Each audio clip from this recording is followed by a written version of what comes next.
impact it had on me. This is for Communications 105. Hope you enjoy.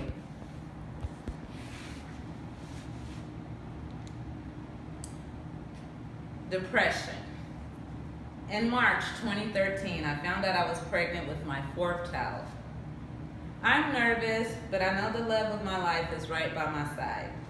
Around the first part of April 2013, my best friend seen my boyfriend, who I thought was perfect, in our car with another woman.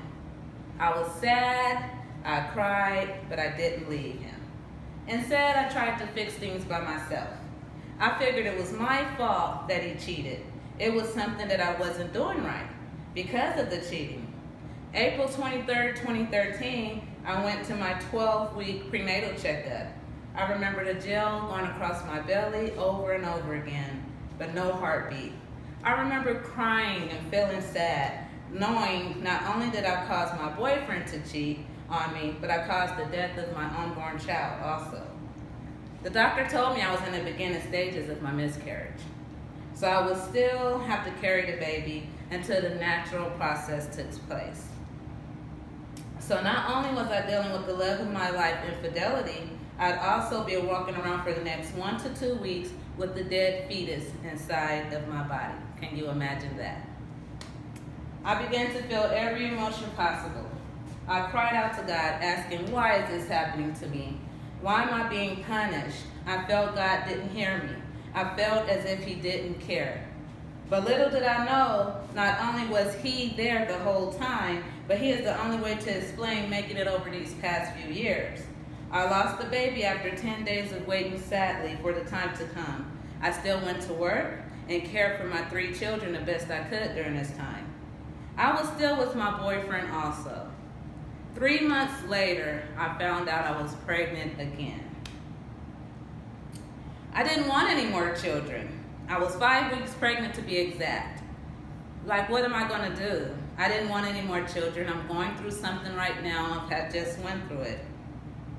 I was on birth control. How did this happen? I was confused, I was angry, I was sad, I was worried, all in the same breath.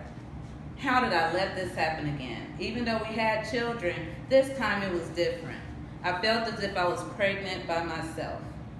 I felt like I was pregnant by a stranger, not to the man that I trusted and loved as before. The excitement was not there in either one of us.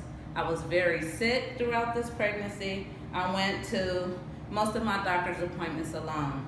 At this time, I still didn't realize I was depressed. I actually can't tell you what I was feeling or thinking during this time. My boyfriend and I argued frequently during my pregnancy up until the day of delivery.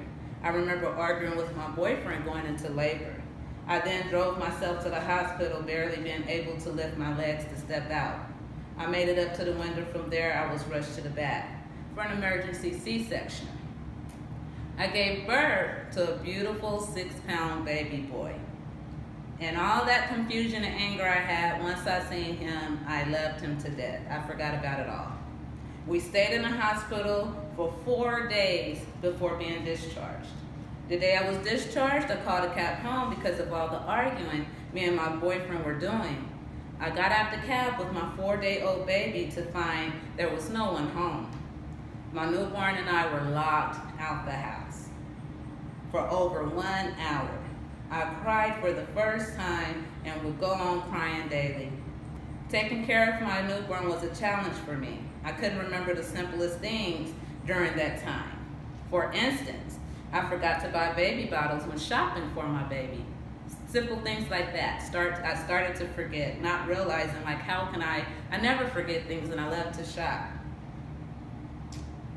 I remember getting my baby dressed every day, going down the stairs, sitting on the couch, watching TV. That became my daily routine. I would sit in the same spot and watch the same thing on television. I would cry at the simplest of things, even commercials that I've seen 1,000 times. I don't even remember my other children, what they were doing, or what changed about them during these times. As days went by, I began to start thinking about my life and what I was doing. My self-esteem was so low at this time. I was even embarrassed to talk to God, our Heavenly Father, I thought God had even turned his back on me. I just felt like a failure to everyone, even him, and it was someone better than me that he could be helping.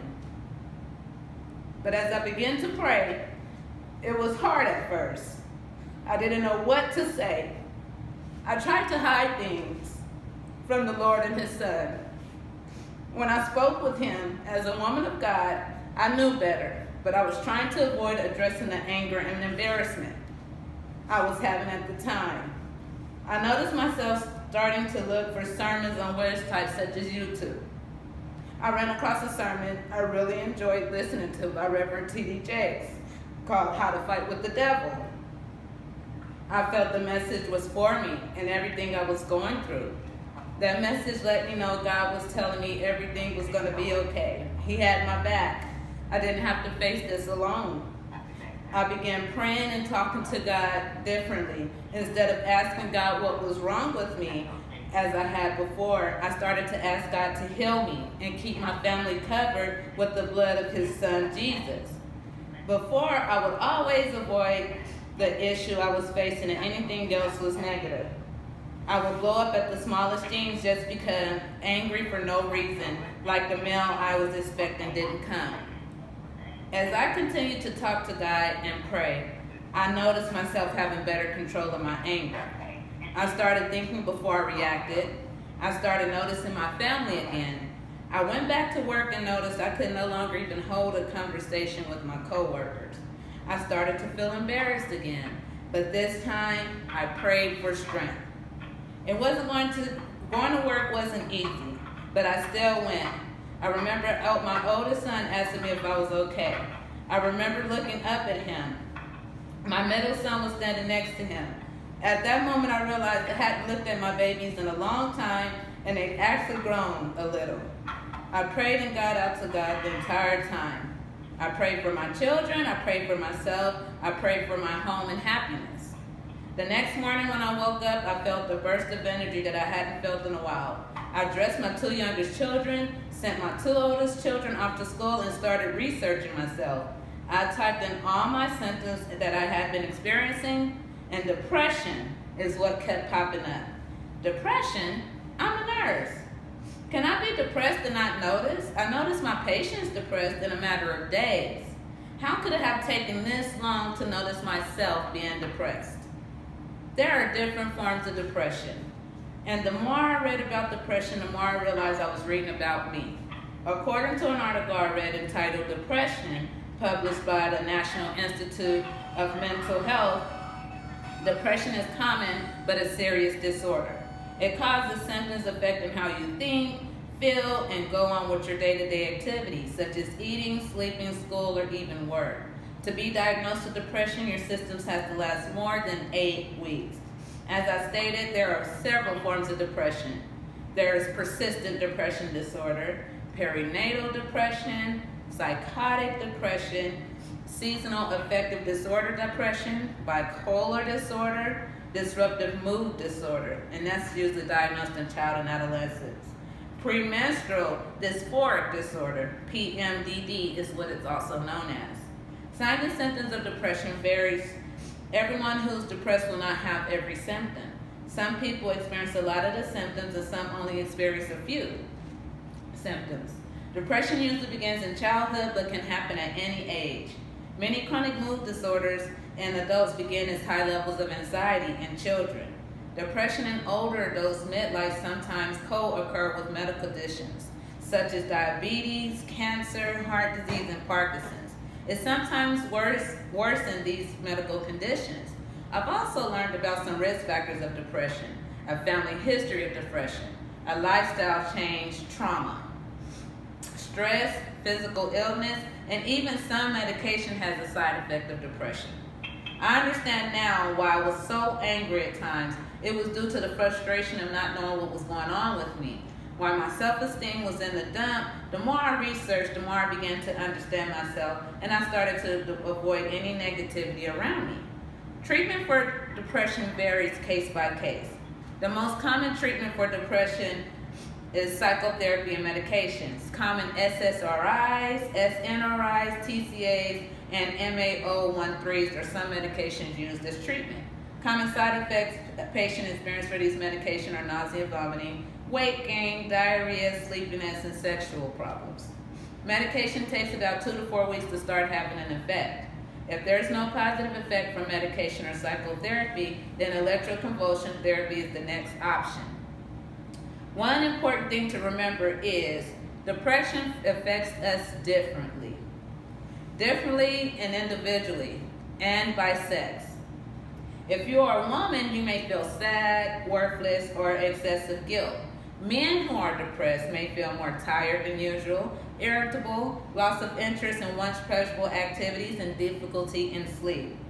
For anyone out there who thinks they are depressed or really just not feeling like themselves, to make an appointment with your medical doctor if nothing is physically wrong. Your doctor will then refer you to psychotherapy or the psychotherapist they see fit, but it's important to go to your doctor, express what you're feeling, don't keep it bottled in. My speech is a persuasive speech, and my target audience are anyone between the ages of 10 and 99 because depression affects us all from all walks of life.